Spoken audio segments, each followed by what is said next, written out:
And welcome to the channel. तो बच्चों, आज हम एक बहुत ही इंपॉर्टेंट टॉपिक के बारे में बात करेंगे, जिसमें हम आज डिस्कस करेंगे कि why do student fail in UPSC CAPF examination. अब देखिए, जैसे कि आपको पता ही है, हमारा चैनल मेनली फोकस है सीएपीएफ और सीडीएस के अराउंड। तो हम यहाँ पर बेसिकली इन दो पेपर की बात करते हैं। तो आज हम बात करते हैं सीएपीएफ एग्जाम में ऐसी क्या शॉर्टकमिंग्स रह जाती हैं बच्चों की, जिस वजह से वो सीएपीएफ एग्जाम को क्लियर नहीं कर पाते। और इसमें मैं आपके साथ पेपर 1 और पेपर 2 इन दोनों के रिगार्डिंग डिस्कस करूंगा, और यहाँ पर हम समझेंगे कि किस तरीके से आप उन शॉर्टकमिंग्स को एड्रेस करके अपने पेपर को अच्छा कर सकते हो।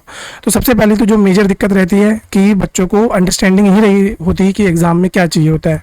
पहली चीज़, वो पैटर्न को नहीं समझ पाते कि क्या पैटर्न है, किस तरीके से एग्ज़ाम कंडक्ट कराया जाता है, या क्या क्या इसमें प्रोसीजर होते हैं। और सेकंड चीज़ जो उनको नहीं समझ आती, that is syllabus of examination. अगर आप अपने नोटिफिकेशन को पढ़ेंगे तो उसमें आपको पूरा प्रॉपर सिलेबस मिल जाएगा। तो ये आपको ध्यान रखना है कि वो जो सिलेबस है वो आपको पूरा का पूरा इसमें देखने को मिल जाएगा। तो अगर आप उस सिलेबस को अच्छे से पढ़ें तो आपको पता लग जाएगा कि पेपर 1 में क्या रिक्वायरमेंट्स है और पेपर 2 में क्या रिक्वायरमेंट्स है।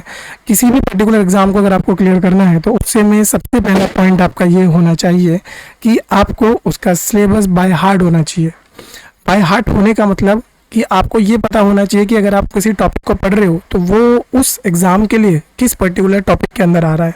मान के चलिए आप डिफेंस रिलेटेड कुछ पढ़ रहे हो तो वो कौन से सेक्शन में आएगा, क्लियर।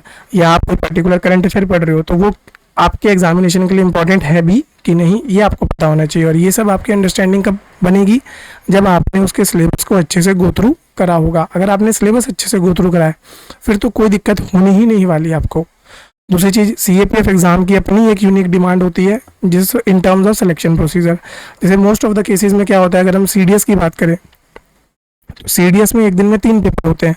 सबसे पहला पेपर होता है इंग्लिश का, और यहाँ पर आपका बेसिकली एमसीक्यू बेस्ड क्वेश्चन आते हैं इंग्लिश के भी। दूसरा पेपर होता है जीएस का, और तीसरा पेपर होता है मैथ्स का। ओके, तो इसकी अलग डिमांड है। जब आप यहाँ पे बात करोगे, यहाँ पर होता है पेपर 1 और पेपर 2। पेपर 1 ऑब्जेक्टिव टाइप होता है, जिसमें आपका नॉर्मल जनरल स्टडीज़ आती है। उस जनरल स्टडीज़ में हम हिस्ट्री की बात कर सकते हैं, हम पॉलिटी की बात कर सकते हैं, हम इकोनॉमिक्स की बात कर सकते हैं, और वगैरह वगैरह और भी कई सारे सब्जेक्ट आते हैं। अब यहाँ पर आपको ध्यान रखना है, क्योंकि ये क्या है, एक सेंट्रल आर्म पुलिस फोर्स है, तो इसमें डिफेंस के साथ साथ आपका एक और topic, that is your internal security.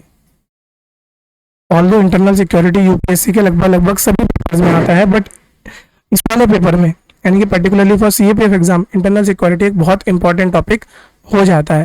क्योंकि ये जो इंटरनल सिक्योरिटी का टॉपिक है, ये ना ही आपका सिर्फ पेपर 1 में कवर होता है, ये आपका पेपर 2 में भी कवर होगा।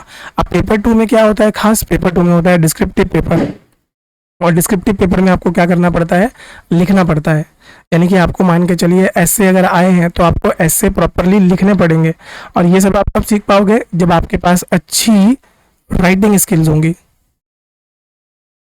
और अगर आपके पास अच्छी राइटिंग स्किल्स नहीं है तो डेफिनेटली एक बहुत बड़ा आपके प्रिपरेशन में लैग रह जाएगा। जो बच्चे इस पेपर को बहुत आराम से क्लियर कर लेते हैं और जो बच्चे नहीं क्लियर कर पाते, उनके बीच में सिर्फ एक डिफरेंस होता है, ये राइटिंग स्किल्स का। मोस्ट ऑफ द टाइम ये देखा गया है कि जिन बच्चों को लिखना आता है ना, तो वो पेपर 2 में आराम से 95 से लेके 105 के अराउंड अप्रॉक्सीमेटली स्कोर कर लेते हैं। पर जिन बच्चों को नहीं आता है तो कभी कभी आप देखने को मिलेगा कुछ बच्चों के मिनिमम 45 नंबर 55 नंबर भी आए हैं। तो आप देख सकते हैं इतना बड़ा वेरिएशन आ जाता है पेपर 2 में। तो डिस्क्रिप्टिव पेपर भी बहुत इंपॉर्टेंट है, उस पर भी हमें बहुत ज़्यादा फोकस करके चलना होता है। साथ साथ और क्या दिक्कत रहती है, अवेयरनेस नहीं होती regarding structure, marking scheme, specific requirement often lead to incomplete preparation. तो मार्किंग स्कीम को लेके भी आपको एक प्रॉपर आइडिया होना चाहिए। अब जब आप मार्किंग स्कीम की बात करते हो तो ये आप तभी चेक करवा पाओगे जब आप पर्टिकुलरली किसी एक अच्छे टीचर के पास अपने एग्ज़ाम को या पेपर को सबमिट करें और उनसे देखिए कि क्या क्या शॉर्टकमिंग्स हैं आपके पेपर में, तो वहाँ से आप इसको जान सकते हैं। फिर आता है टाइम मैनेजमेंट और स्ट्रेटेजी ना बना पाना। ये तो बहुत इंपॉर्टेंट चीज़ है, चाहे आप ये डेली लाइफ की बात करें, एग्जामिनेशन की बात करें, क्योंकि आपको पता होना चाहिए कि कितना टाइम आपको अपने पेपर 1 को देना है और कितना टाइम आपको अपने पेपर 2 को देना है। अगर मैं आज से बात करूं, आपका पेपर होगा अगस्त में, तो अगर मैं आज की बात करूं तो अभी आपके पास बीच में नवंबर से लेके आप काउंट कर लीजिए, नवंबर से लेके आपके पास कितने महीने हैं, तो नवंबर, दिसंबर, जनवरी, फरवरी, मार्च, अप्रैल, मई, जून, जुलाई और फिर अगस्त। तो लगभग अच्छा खासा टाइम है आपके पास, 9 से 10 महीनों के लगभग का टाइम है। ओके। और इस पूरे टाइम पीरियड में अगर आप प्रॉपरली प्लान बनाएं, मतलब आप इसको इस तरीके से डिवाइड कर सकते हैं कि शुरू के 3 महीने आप दोनों पेपर को फोकस करें। आपने पेपर 1 भी लिया, पेपर 2 भी लिया, फिर बाद के जो 6 महीने होंगे उसमें आपका ज़्यादा फोकस किस पे चला जाएगा, पेपर 1 पे चला जाएगा। क्योंकि मानिए ना मानिए, जिस तरह का पेपर इस साल आया है उस तरह के पेपर को करने के लिए आपको डेप्थ में अंडरस्टैंडिंग चाहिए होगी। तो ये आप स्ट्रेटजी कुछ लेके चल सकते हैं। अब यहाँ पर आपको सिलेबस क्या कवर करना है, आपको करंट अफेयर भी कवर करने हैं, उसमें जनरल नॉलेज कवर करना है, साथ साथ इंग्लिश लैंग्वेज की स्किल्स आपको सीखनी है, एसे राइटिंग आपको सीखना है, रिपोर्ट राइटिंग आपको सीखना है। यहाँ पे एक और चीज़ आ जाती है, प्रेसी राइटिंग आपको सीखनी है। प्रेसी राइटिंग के साथ आपको यहाँ पर और क्या चाहिए, ग्रामर आनी चाहिए आपको। ओके, आपकी ग्रामर अच्छी होनी चाहिए। फिर होता क्या है कि जब आप किसी चीज़ को लेके चलने लग जाते हो तो आपका कभी कभी टिल्ट हो जाता है किसी एक पर्टिकुलर पेपर की तरफ। फॉर एग्जांपल, आप सिर्फ पेपर 1 पे फोकस अगर करने लग गए तो आपने नेग्लेक्ट कर दिया ना दूसरा पार्ट, जबकि ये भी उतना ही इंपॉर्टेंट है। क्लियर? पेपर 1 तो इंपॉर्टेंट है ही, क्योंकि ये तो आपको क्या कराएगा, क्वालिफाई करेगा, बट साथ साथ अगर आपकी कंबाइंड कट ऑफ भी ना गई तब भी आप बाहर हो सकते हो। तो आपको दोनों को एक साथ लेके चलना है। तो आपको किसी भी एक पर्टिकुलर फोकस या किसी भी एक पर्टिकुलर टॉपिक को नेग्लेक्ट नहीं करना है। और ऐसे में आपका काम आता है इफेक्टिव टाइम मैनेजमेंट, क्योंकि मोस्ट ऑफ द टाइम देखा गया है सीएपीएफ के एग्जाम में बच्चों का पेपर ही कंप्लीट नहीं हो पाता, पेपर 2। ओके, तो ये जो पेपर 2 है इसको कंप्लीट करना भी आपके लिए क्या है, एक टफ टास्क है। तो ये भी आपको ध्यान रखना है। फिर डिस्क्रिप्टिव राइटिंग या कम्युनिकेशन स्किल्स में जो गैप आ जाता है, तो ये आपको ध्यान रखना है कि आपकी जो डिस्क्रिप्टिव राइटिंग होगी उसकी स्किल्स बहुत अच्छी होनी चाहिए। क्योंकि यहाँ पर आपको एस्से लिखना है, और एस्से में ना ही सिर्फ आपको कंटेंट चाहिए, कंटेंट के साथ साथ आपका फ्लो भी होना चाहिए, एक सिस्टमेटिक फ्लो होना चाहिए आपके आंसर में। और जब तक वो फ्लो नहीं होगा तब तक आप उस एस्से को उतने अच्छे तरीके से प्रेजेंट नहीं कर पाओगे जितने अच्छे तरीके से आप प्रेजेंट कर सकते हो। तो कंटेंट भी होना चाहिए, साथ साथ फ्लो भी होना चाहिए। क्लियर? और आपको प्रेजेंटेशन,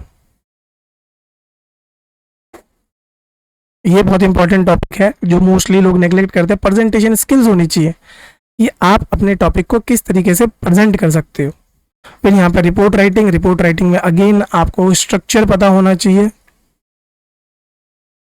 भैया रिपोर्ट में सबसे पहले क्या आता है, सबसे पहले इंट्रो आता है, उसके पास बॉडी आती है, और उस बॉडी में पैरा 1 में हम क्या लिखते हैं, पैरा 2 में हम क्या लिखते हैं, पैरा 3 में हम क्या लिखते हैं। तो ये सब चीज़ें आपको पता होनी चाहिए। और last but not the least is your conclusion. तो कंक्लूजन में हमको क्या लिखना है, तो ये सब आपको आइडिया होना चाहिए। फिर कॉम्प्रिहेंशन आते हैं, कॉम्प्रिहेंशन को कैसे सॉल्व करना है, और इनमें आपको 2 चीज़ें दिखानी होती है, क्लैरिटी और डेप्थ ऑफ थॉट। तो आपका थॉट या थॉट प्रोसेस बहुत ही क्लियर होना चाहिए, तभी आप किसी भी टॉपिक को बहुत ही डेप्थ वाइज एनालिसिस कर पाओगे। यहाँ पर बेसिकली सबसे ज़्यादा दिक्कत क्या होती है, स्ट्रक्चरिंग करने में। एस्से और रिपोर्ट में तो मेनली दिक्कत यही आती है।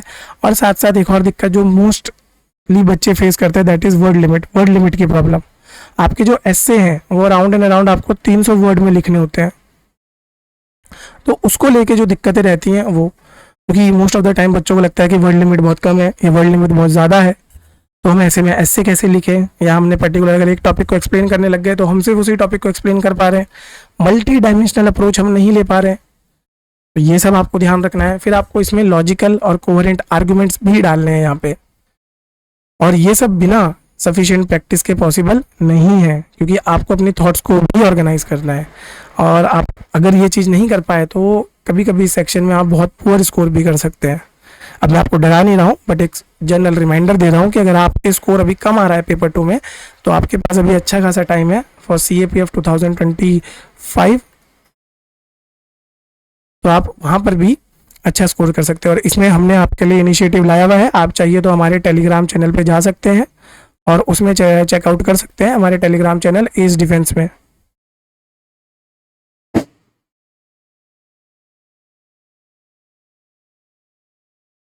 क्लियर? तो आप एज डिफेंस चैनल पे जा सकते हैं और वहाँ पर जाके आप इसको देख सकते हैं। तो वहाँ पर आपको हमारे पूरे पेपर 2 और पेपर 1 दोनों प्रोग्राम्स के बारे में देखने को मिल जाएगा।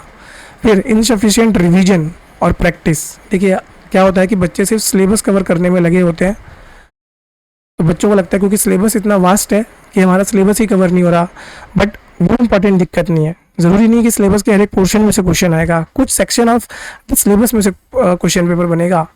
तो आपको क्या करना पड़ता है कि जो भी आपने टॉपिक कर लिए हैं उन्हीं का आप क्या करते रहिए, बार बार रिवीजन करते रहिए। तो वो इंपॉर्टेंट हो जाता है कि अगर आपने रिवीजन किया है और उसकी प्रैक्टिस की है। अब इसमें प्रैक्टिस में आपको ध्यान रखना है कि आपको ग्रामर भी आपकी अच्छी होनी चाहिए। ओके तो यहाँ पे जनरल स्टडीज़ के साथ साथ आपको इंग्लिश ग्रामर भी चाहिए ताकि आप पेपर 2 में भी अच्छा कर पाओ। और मॉक टेस्ट आपको देने हैं ताकि, और real like condition, real exam conditions की तरह से आपको देना चाहिए ताकि आपकी एक अप्रोच बने, आपको अपनी स्पीड का पता लगे, आपका कॉन्फिडेंस बूस्ट हो। तो ये सब चीज़ें आपको ध्यान रखनी है। और एक और इम्पॉर्टेंट दिक्कत जो सबसे बड़ी है कि बच्चे करंट अफेयर नहीं पढ़ पाते।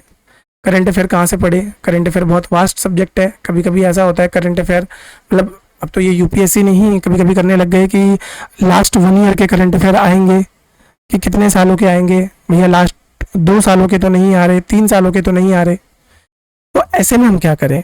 और करंट अफेयर दोनों ही पेपरों में बहुत इंपॉर्टेंट रोल प्ले करते हैं।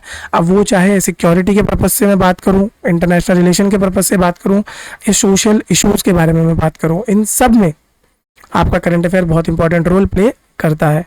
तो ये आपको ध्यान रखना है। क्लियर? तो अब यहाँ पर होता क्या है, जैसे मोस्ट ऑफ द केसेस में आइडियली या एक जनरली, आइडियली तो नहीं बोलूँगा, जनरली हमारी जो अप्रोच रहती है, हम आपको बताते हैं कि लास्ट 1 साल के आप करके जाइए, क्योंकि मोस्ट ऑफ द केसेस में या जितने भी पीछे पेपर के ट्रेंड है जो हम लोगों ने एनालाइज किए हैं उस हिसाब से लास्ट 1 साल तक के पेपर से ही या 1 साल तक के करंट अफेयर से ही पेपर आपका बनता है। बट अगर जैसे बात करूँ मैं 2024 की, तो ऑल्दो उसमें भी ठीक ठाक करंट अफेयर आ गए थे पिछले साल के, बट कुछ करंट अफेयर 2 साल पुराने भी थे। तो ऐसी कंडीशंस में आपको कुछ नहीं करना है, उन क्वेश्चंस को स्किप कर देना है, क्योंकि ज़रूरी नहीं कि सारे क्वेश्चंस हमें अटेम्प्ट करने हैं ना। अगर मैं बात करूं 2023 के पेपर की, लगभग कट ऑफ गई थी आपकी 118, ठीक है, 118। और पेपर टोटल ये देख लीजिए 118 मतलब कितने क्वेश्चन हो गए लगभग ये 59 के लगभग, समवेयर अराउंड, हाँ 59 के लगभग क्वेश्चन हो गए। जबकि आपके एग्जाम में क्वेश्चन कितने सारे आते हैं, तो सिर्फ आपको 59 क्वेश्चन आपको नेट से ही करने हैं। तो आप आराम से अंदाज़ा लगा सकते हैं कि अगर ऐसा कुछ आता भी है तो आप स्किप कर सकते हैं। और ट्राई करिए कि एक्यूरेसी पर खेले, ना कि आप तुक्के लगाएं वहाँ पे। तो अगर आप एक्यूरेट रहेंगे तो आप अच्छे से स्कोर कर सकते हैं। क्लियर? तो इन्हीं बातों के साथ मैं आपको ऑल द बेस्ट कहना चाहूँगा और ये बताना चाहूँगा कि अगर आप हमारे साथ जुड़े हैं तो प्लीज़ हमारे जितने भी प्रोग्राम्स हैं उनको फॉलो करिए ताकि हम आपकी प्रिपरेशन में आपकी मदद कर सकें। धन्यवाद।